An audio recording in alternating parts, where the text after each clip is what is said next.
All right, what's up, guys? Platino Man here. I'm here with a 4-0 undefeated Bystial Mannadium deck profile. Performed pretty well. I did have a few games, I didn't like clean 2-0 sweep everyone.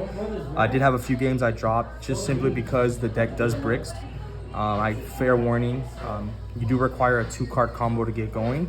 The Bystials add the much needed extension at times, but to get your engine going, you do need 2 cards. You need to see either Visas and main Mannadium guy, plus a little Mannadium, so little balls, which you could search off the field spell.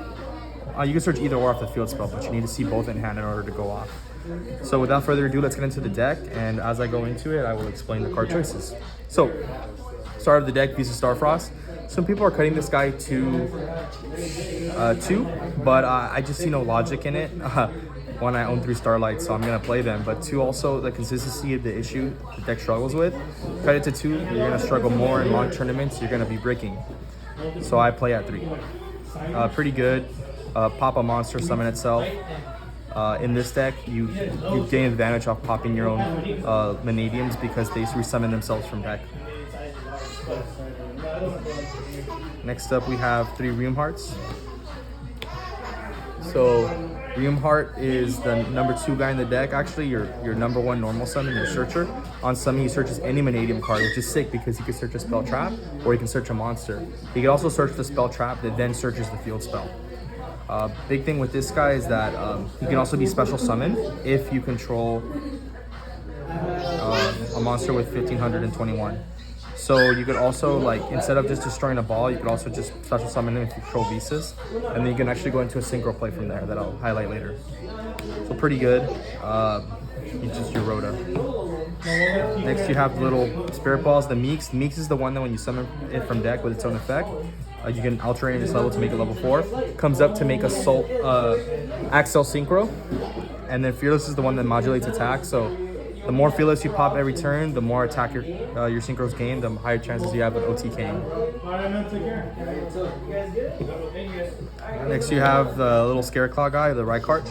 This guy by itself is actually a Baron and a Link. But it's not the one you want to see. You search him off the combo, and then he also gets you a draw in the combo, in the primary combo. Pretty good. Next you have your planets. So you actually technically play 6 planets because you play the 3 planets, the spell that searches the planet or another spell, and then you also play the power spell that is of the form of terraforming. So this helps the deck be consistent, but even though you're playing 6 field spells, you're still bricking. So definitely don't want to cut these ratios. A little highlight is that Obsession searches by popping, so then you get a you basically plus on that because your monster resummons itself, the little Mannadiums, and then you get to search a spell trap or a field spell. And then the field spell has a cool gimmick in that, like, if a tuner gets popped what's on the field, you get to resummon it. So if you pop a Mannadium when the field spell's on the field, you actually get a +2 because one summons from deck, one summons from graveyard. Next you have the other mandatory field spell, the Primitive Planet. Some builds play 2, I only play 1 because of spacing due to Bystials. A really good searches Visas and searches the Scareclaw. You play the extra Mannadium targets. So the Imogens is actually broken. I mean, I've considered upping this card count, and this deck profile is just not possible because of the Bystial package, but this one you reveal any Mannadium or Visas and you draw 2 cards. And then you put a card at the bottom of your deck. So you can unbreak yourself, you can draw into hand traps, you can draw into combo. And then reframing is just a Omni Negate counter trap, broken. This won me a few games, definitely. You definitely want to try resetting this card. Really comes up clutch to protect your board. Arrival, free extender, searchable. Power spells, Rhoda, Lightning Storm, Talents, and Thrust. Thrust also searches terraforming, so it searches field spell. Talents is broken because everyone's using monster effects in main. And then Lightning Storm, Lightning Storm's Lightning Storm. I play it in the main because my locals plays a mix of like Link decks and Spell and Trap decks, so it's a searchable off Thrust, and also you draw it, you're happy 1 second. No, I didn't park here. 3 Ash Blossoms and Joy Spring. Staple, especially in this locals, there are a lot of Labyrinth players, a lot of Eldritch players, and then also a lot of Branded players, so this card kind of stops all of them. Mandatory 3 of. Next you play the Bystial package, so you play a Lubellion, 3 Mags, best Bystial, and then 1 of each other name, Jerusalem, Serenian, and Baldrake. MVP will be Baldrake. His effect came up so much to banish an opponent's monster, extra deck monster on summon, attributing a dragon. Lubellion Bystial is a part of your combo because you do dump it and they essentially search it off your standard combo. And then you play the Regain, the Beast, and the Etude. Etude's broken. Etude was a problem that my opponents always had to remove off the board before playing. Essentially, it becomes like a mini macrocosmos on the field while you control Bystial. You always end with the Bystial, either Lubellion or the Synchro Bystial. So Etude becomes like a macrocosmos if they're trying to link, they're trying to ritual, they're trying to do whatever. Regain just wins you grind games. It came up against Striker. Beast is amazing too. Once you grind games, reactivates, Etude, reactivates Regain, whatever they decided to pop. Usually they're popping the Etude, and if branded Beast stays on the field, well, Etude's back in business, and you end up with all three at end phase. So pretty sweet, guys. Honestly, this is the reason you kind of play the deck, because this package is just so good right now, especially at my locals where everyone's playing Lights and Darks, like branded, Sky Striker especially. My finals was against Sky Striker. I 2-0'd because of Bystials. Simply because of Bystials. I didn't even play the game with my Mannadium most of the time. I just Bystialed. Moving forward, the extra deck, pretty tight. I would say there's only a couple flex spots. So you have Lightheart, Crosshaven, and Apple. Apple, some versions don't play it, but I think it's necessary. It actually, I ended on it a lot, especially if I get hand chop if I don't see Bystial line. Apple's a great card to end on. You end up with like a 3 or 4 mat Apple. You play the mandatory 2 Vicious Astrolabe. Some people play 3, but in this version you can only play 2. There's just not enough space. Next you play the Synchro 8s, the Borload Savage and the Axel. The Borload Savage is like a little tech I play. Easy to make in this deck because of level 6 Vystials and your level 2 Mannadium balls. It comes up in the grind game. I usually don't make him turn 1, but turn 2 I make him to end on, and then he becomes really beefy with like attaching an Apple or a Cross Sheep for multiple negates, and then the Axel obviously makes Baron. Speaking of Baron, I play the Baron and I play the Chaos Angel. Chaos Angel is like what you synchro into on your opponent's turn with Etude. It never came up with me. Typically, I opted to end like on a multi-negate Apple with other things on board instead of ending on the Chaos Angel. But come to think of it, I should have tried to make Chaos Angel earlier against Striker because they probably wouldn't have been able to out it because he can't be targeted, right? Scratch that, he can't be. I probably should have made this guy. Mannadium Prime Heart. Mannadium Prime Heart is like your towers. It essentially becomes like a OTK tool. He can't be targeted. When he gets removed from the field, he gets a special like your Mannadium main Mannadium guy to search again and get going. And then also he gets to attack as many times as tuners were used for his summon. He has no tuner restrictions, so basically you can use as many tuners as you want as long as you use the light monster, which is either Visas or the main Mannadium guy. He's just a big beefy guy. I OTK with him one time. Next, you play the Bystial Pater. This card is broken. This card's extending your combo. This card's a negate or a pop on your opponent's turn. This card's also a Bystial, so it can be revived off branded, branded Regain. So keep that in mind. You can definitely bring back Bystial Pater off branded Regain. Broken.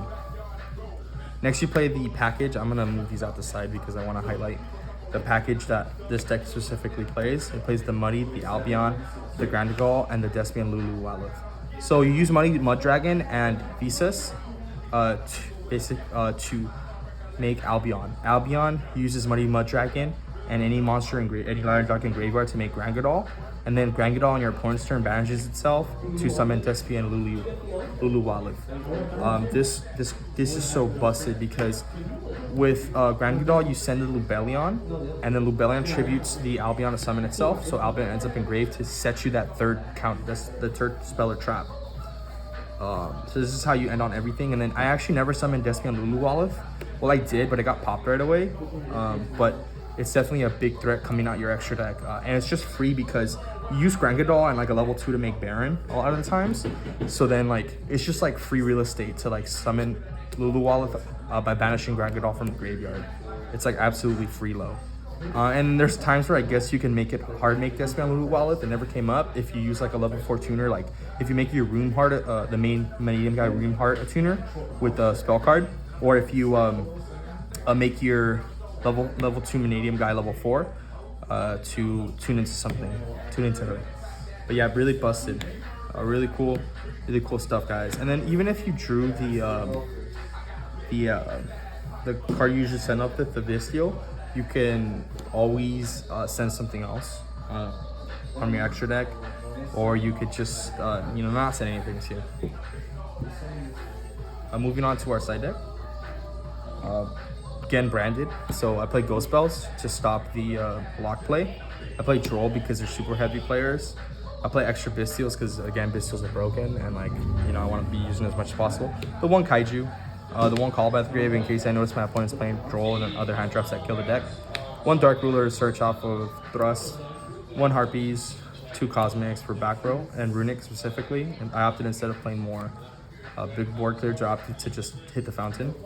And then going first, which did come up, the 2 anti-spells and the D-barrier. The D-barrier didn't come up, but the anti-spells are huge, especially against branded, especially against like board barriers. I wouldn't change anything about this extra deck. Inside deck, I've maybe Called by the Grave, maybe up the Dark Ruler, but it didn't really come up. So that being said, I'm gonna just show you guys like basic combo line to have some time. So show you guys like the bread and butter. So we're just gonna say we started with Eek and Reamheart. This is your most desirable start. There's different ways to get to this, but you're gonna normal summon Reamheart. For Reamheart, you're gonna search Obsession. That's how you get to your field spell. Okay, now Meek's live because you control 15/21. Use special Meek, and then Misception target Meek. Meek gets popped. So here you're resolving to search for Peaceful Planet. Now Meek triggers Engrave to summon a Meek. This one, just trigger it to be level 4 in case you get hand trapped here or anything. Just in case you have to pivot to Baron. So you make this Meek level 4. Now you activate the planet. Planet's always searching you the Visas, unless you already have Visas access. Now this is where your Peaceful Planet really comes up, because Visas targets Meek, pops it, and then summons itself here. Now you do the chain link. So because the tuner got popped, Peaceful Planet can trigger, and also Meek can trigger. You do Peaceful Planet, target Meek 1, Meek chain 2, because you want to protect from Ghost Ogre. They were already used Ash, right? So you're resolving the Meek from deck first. So this one's always level 4, has to be level 4. This one is level 2, comes back because of Planet. Now you link out the Visas for the best link 1 in the game.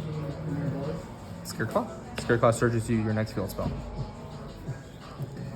Want to keep in mind again, guys, this is a 2-card combo. So again, this is why this deck kind of struggles a little bit. Now you special the Scareclaw because of it's adjacent, or it's the same zone Scareclaw resides in. You activate effect to search, and then because there are 3 defense position monsters on the field, you get to draw a random card. So you're always searching the 1 target Scareclaw rival, and let's just add so pretend this was your draw. Could be anything. Hopefully it's an Ash, right? Or a triple tax. From here. Here you have options. So if you kind of you've already kind of determined your opponent isn't on hand traps, you can just be the most greedy. You do Mannadium, Meek, and Reamheart for Excel,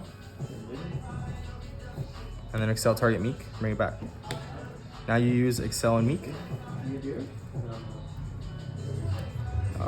I guess you know what, you can make Baron here. Yeah, so you make Baron here. And now you use sorry, you don't use Scarecrow Rival yet. Now you use these 2. Sorry, not yet.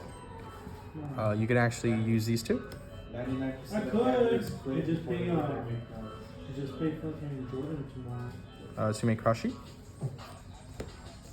And now you use Scarecrow Rival to bring back the Visas. Always with the Visas. And then what you do here is, wait, no, sorry, you're not bringing back the Visas. Are you bringing back the Visas? Yeah, you're bringing back the right card. Then now you do that for Muddragon. Now you always banish the Reamheart and the Visas. Sorry, not the Reamheart, the Ray card and the Visas to summon, you already know the deal, the Visas. Now Crushi revives this man. So from here, you go Muddragon and Reamheart, fuse to make Grandigal, sorry, Albion. And then Albion fuses Money Mud Dragon and Beamheart to make Grandigal. Grandigal triggers, sending the Bystial Rebellion Tribute. Rebellion activates, always putting face up the Branded Beast. I guess you could also do the regain. Then from here, you do all these.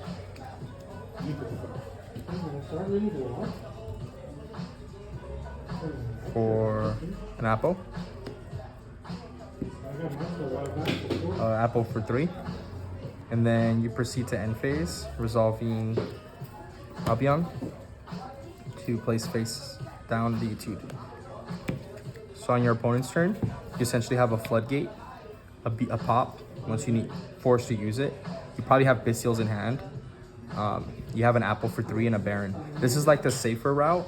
If you go the greedy route, not make Baron so early, you can also end on the Bystial and Baron. This was like the safer route to like play around like a late nib. So this is the safe board. Now, if we take it back a few steps and make the greedy board, we actually end up something like this.